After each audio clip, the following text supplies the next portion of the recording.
Bom,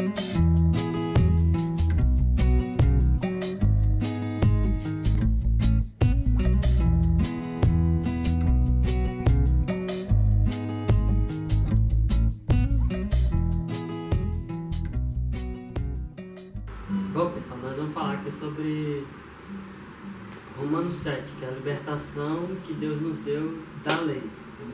Né? Nós falamos aqui já sobre a libertação que Deus nos deu do pecado. Uma outra oportunidade a gente pode fazer esse vídeo aí falando sobre isso, como é que Deus nos deu essa vitória. Nós somos vitoriosos em Cristo sobre o pecado. Agora nós vamos falar sobre a libertação que Deus nos deu da lei. E isso está em Romanos 7. Nós queremos, está em todas as escrituras, né? Mas a gente quer começar aqui no livro de Romanos 7, que é muito mais bem explicado por Paulo nessa passagem. Amém, irmãos? Amém. Amém.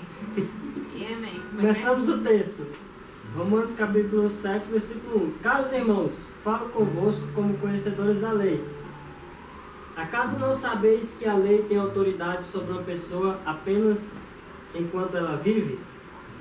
Por exemplo, pela lei, a mulher casada está ligada ao marido enquanto ele vive, mas se ele morrer, estará livre da lei do casamento. Por isso, se ela se casar com outro homem, enquanto seu marido ainda estiver vivo, será considerada adúltera. Mas se o marido morrer, ela estará livre daquela lei, e mesmo que venha a se casar com outro homem, não estará adulterando. Então aqui Paulo ele fala de um princípio aqui, né, irmãos, acerca desse propósito. Como a gente já estava falando lá em Romanos 6, Paulo falou que nós morremos com Cristo por meio do batismo. Né? E uma vez que nós morremos, ele está falando assim, irmãos, uma pessoa só está sujeita à lei enquanto ela vive. Né? Enquanto ela vive. Mas depois que ela morre, ela está livre da lei.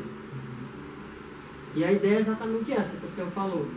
Uma vez que nós morremos, e morremos com Cristo, e fomos agora, Paulo dando um exemplo aqui acerca da mulher casada, ele fala que a mulher está ligada ao marido, a lei do casamento é essa, enquanto o marido ou a mulher vive, os dois estão ligados entre si. Mas se um dos dois morrerem, eles estão livres daquela lei, né, para se casar com outra pessoa. Então eles ficam livres daquela lei. Por quê?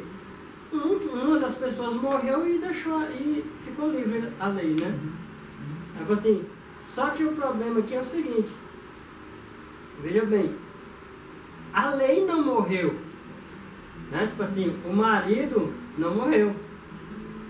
Aqui quem morreu foi a mulher. Você está dizendo assim, tem o marido e a mulher que estão na lei do casamento. Se você for comparar espiritualmente, é como a lei e nós. A lei tem o papel do marido e nós como sendo o papel da esposa, né? Então nós estamos unidos à lei e a não ser que um dos dois morra, esse casamento vai continuar. E como a lei de Deus não morre, porque ela é santa, Paulo vai falar isso depois, então ela permanece viva. Mas acontece que quem morreu foi eu que morri. Por meio de Cristo. Né? Eu morri. Versículo 4 aí, ó. Eu morri e fiquei livre para casar com outro, que é o que o Paulo vai falar aqui no versículo 4. Ó. Assim também vós, meus irmãos, morrestes quanto à lei, mediante o corpo de Cristo, para pertencerdes a outro, aquele que ressuscitou dentre os mortos, a fim de que frutifiquemos para Deus. O que Paulo está dizendo? Paulo tá insinuando aqui, é isso que Paulo está insinuando, que a lei me tornava infrutífero para Deus? Que uma vez que ele está falando assim, olha, eu não dava frutos para Deus, porque a lei operava em mim e acabava me trazendo o pecado à tona, a ponto de que eu não frutificava para Deus.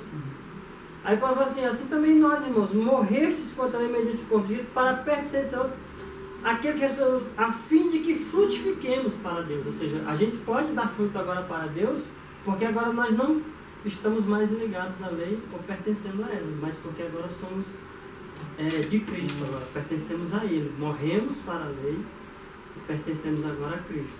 Aí segue bem aqueles exemplos, né, que o irmão Marcelo estava dando aqui, sobre a questão da lei, né? A lei ela existe independentemente de alguém acreditar nela ou não, né? Como a lei da gravidade, né?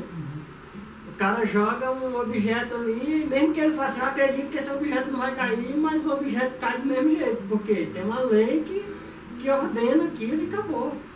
É uma lei. Assim também existem, assim como existem as leis da gravidade, as leis da física, existem as leis espirituais. Isso mesmo. Elas estão estabelecidas e a não ser que elas sejam anuladas ou alguma coisa venha modificar, né, você está sob o efeito delas. Nesse caso do comparativo do casamento, então, é como se Paulo estivesse demonstrando assim, ó, antes de Cristo vir, nós estávamos sob a tutela da lei. Nós tínhamos a obrigação de cumprir tudo aquilo que a lei determinava e nós estávamos presos a ela, estávamos presos por uma lei que existe, né? E a única maneira, no caso, comparando com o casamento, a única maneira de nós ficarmos livres daquilo é que um dos dois lados morresse. Como a lei não pode morrer, Deus operou a nossa morte. Para que nós ficássemos livres da lei, Ele operou a nossa morte. Como Ele fez isso? Por meio da morte de Jesus, né? Então, quando nós somos batizados, nós somos inseridos na morte de Jesus e, portanto, nós morremos. E uma vez estando morto, na figura do casamento aí, nós estamos livres agora para pertencer a outro, né? Exatamente. E agora poder dar fruto, né? E pertencendo a outro é que nem quando eu falo assim, a lei ela não tinha o poder, por exemplo, a lei só me ordenava, ela só me dizia o que eu não devia fazer, mas ela não me ajudava nada com relação a isso. Assim, ela não me dava nenhum apoio com relação a isso. A lei não me ajudava, era aquele marido que exigia muito da mulher, mas ele não ajudava a mulher a fazer nada do que ele gostava, do que ele queria que ela fizesse, né? Isso. Então o próprio marido não ajudava a esposa a, vamos dizer assim, a se comportar da forma que ele queria. Assim era a lei não tinha o poder, ela só ordenava, ele só era... E o interessante, tipo assim, que todas as exigências desse marido eram justas. Tudo que ele fazia de exigência era justa. O problema é que eu não era justo, né? Eu sendo a mulher, eu não era justa. Então eu não tinha condições de atender aquela expectativa. Então tinha uma grande diferença aí entre o esposo e a mulher, porque o esposo era santo, a mulher não era, mas o esposo não tinha nenhuma capacidade de ajudar a mulher. Então só tinha uma solução para isso. Que ela se separasse dele. E mas, como ela não podia fazer isso? Ela não podia simplesmente pela vontade dela dizer que estava separada. Estou me separando de você, a partir de agora é o seguinte, né? Entendeu? Segue tua vida, siga. Não, aí Deus falou que só através da morte poderia ter esse rompimento desse casamento, né? Então Deus operou a morte em mim através de Cristo, né? A morte de Cristo é a prova de que Deus me matou também. Amém? Amém. A prova de que Deus me matou também. Romanos 6, não se esqueçam de ler Romanos 6. A morte que Deus operou em nós através... Isso aconteceu por meio do batismo, né? Isso por meio do batismo. Depois vocês lerem lá, vocês vão entender melhor. Mas veja bem, continuando aí no versículo 5. Pois quando éramos dominados pela natureza pecaminosa, essa é a mulher, tá vendo? As paixões dos pecados, investigadas pela própria lei, instigadas pela própria lei, instigadas pela própria lei, agiam livremente em nosso corpo, de maneira que dávamos frutos para a morte. Ou seja, comparando isso, ou seja, a lei era o nosso marido, mas o efeito dela, ou seja, o instigar dela em dizer não matarás, não cobiçarás, não minta, ela dizer, na verdade, provocava em nós frutos para a morte, que ela dizia não minta, isso resultava em que eu mentia. Ela dizia não cobiçarás, isso resultava em que eu cobiçava. Né? Então é nesse sentido que ele está dizendo. E acabava ofendendo mais ainda o marido, né? E aí vamos continuar, veja bem, aí o versículo 6. Mas agora fomos libertos da lei, havendo morrido para aquilo que nos aprisionava, para servirmos de acordo com a nova ministração do Espírito, e não conforme a velha forma da lei escrita. Isso aqui é tremendo, irmãos, porque, veja bem, nós não vivemos na velhice da letra, como Paulo vai falar no outro texto, né? Ele fala velhice da letra. Lá em Coríntios capítulo 3, Paulo vai falar sobre isso. Ele fala assim, ó, nós somos ministros de uma nova aliança, e não da antiga, porque, não da letra. Ele fala assim, porque a letra mata, mas o Espírito vivifica. Paulo estava falando da lei. A lei ela mata, mas o Espírito vivifica, porque a lei escrita em pedras, a lei daquela forma, ela era rígida, não tinha flexibilidade na lei. Uma vez que a lei falava assim, não matarás, acabou. não podia achar brecha na lei para não poder se livrar daquilo. Aqui tem uma coisa tremenda com relação ao papel do Espírito Santo, né? Porque nesse versículo Paulo diz assim, para servirmos de acordo com a nova ministração do Espírito. Então, se você for comparar bem os efeitos, imagina a lei dizendo, não matarás. E isso despertava o que na velha natureza? O desejo de matar, o ódio aos irmãos, ou seja, a ministração daquela lei antiga resultava em morte para você, mas a ministração do Espírito... Não, e a velhice da letra, Marcelo, Jesus explicou isso lá quando ele está falando no Sermão do Monte, ele falou assim, ó, ouviste o que foi dito aos antigos, não matarás. Ele está falando da lei. Aí ele está falando assim, ó, a lei está dizendo isso. Só que os judeus achavam, porque a Bíblia, a lei falava não matarás, estava dizendo que ele também podia odiar, mas ele podia não matar, mas ele podia odiar, ele podia sentir raiva, ele podia, né? Então os judeus não matavam, mas odiavam. Aí Jesus falou assim, eu porém vos digo, que agora o novo mandamento, né? A quem nós vamos pertencer agora, o Cristo. Então ele está agora promovendo a lei dele, né? Ele tá tirando a velhice da letra e colocando a essência do Espírito, de fato, da lei do que ela é. Do propósito eterno de Deus desde o começo, que era colocar isso, o princípio. Aí ele falou assim, eu porém vos digo, qualquer que odiar o seu irmão estará sujeito a julgamento, né? Então o que acontece? Então exatamente isso, assim, o judeu fala, eu não posso matar, mas odiar eu posso, eu odeio aquele camarada, mas o princípio de matar é o ódio. É você sentir ódio por alguém é que te leva a matar, né? É que te leva a praticar o erro. Então é exatamente isso. Então o que Paulo está falando aqui no quesito, não, nós morremos, né? Nós somos libertos da lei, havendo morrido para aquilo que nos aprisionava, que era o que? O pecado, para servirmos de acordo com a nova administração do Espírito, ou seja, com aquilo que Cristo agora ensinou para a gente. E o cumprimento de Deus lá em Jeremias, né? Que a lei dele agora é escrita nos nossos corações. Nos nossos corações, não mais em pedra, né? A lei ela não podia ajudar a mulher, o marido, né? Agora não, nós temos o Espírito de Deus dentro de nós agora, que não só quando ele nos exige uma coisa, ele nos leva a cumprir aquilo.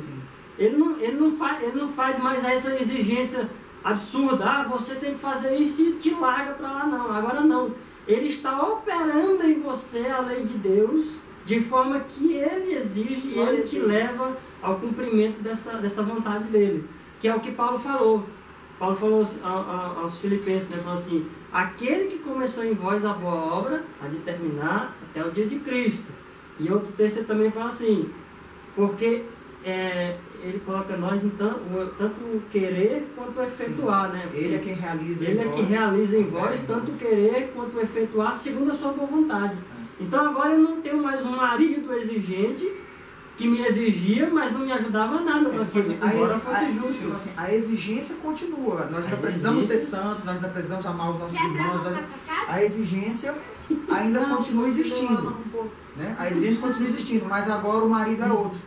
Agora nós estamos unidos agora ao Espírito de Deus. Casando com o marido melhor agora. Porque a exigência continua, mas Ele mesmo é quem opera em nós, né? E nos capacita a executar. Uma vez que nós morremos para o pecado, agora nós somos capacitados a viver conforme. Esse marido melhor, né, Marcelo? Ele não só pede para lavar a louça, mas ele ajuda a lavar também. Exatamente. Não pedir, mandar. Antes só ordenamos.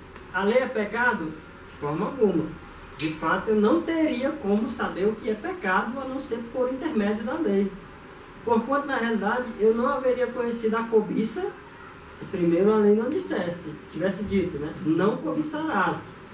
Mas o pecado, aproveitando-se da ocasião dada pelo mandamento, provocou em mim todo tipo de cobiça. Porque onde não há lei, o pecado está morto. A gente estava até conversando um pouco sobre isso, sobre a questão de como a lei opera isso, né? Estava dando um exemplo agora há pouco, o irmão Márcio falando assim, que se a gente estivesse assim numa sala com muitas pessoas e nós dissemos, gente, eu quero que a partir de agora, ninguém aqui nessa sala deve pensar num elefante. Ninguém pensa num elefante, um elefante assim grande, cheio de bolinhas, né? Azuis, com amarelo. Ninguém pensa agora num elefante azul, grande. O que isso provoca quando eu digo não faça isso? O efeito disso é que naturalmente você está pensando nisso agora. E você não estava pensando há 2 minutos atrás. E eu estou lhe fazendo pensar. Eu estou lhe provocando nisso. É exatamente o que ele está dizendo aqui. Que ele fala assim, não havendo lei, não pense no elefante, você não estava pensando. Ou seja, o pecado estava morto.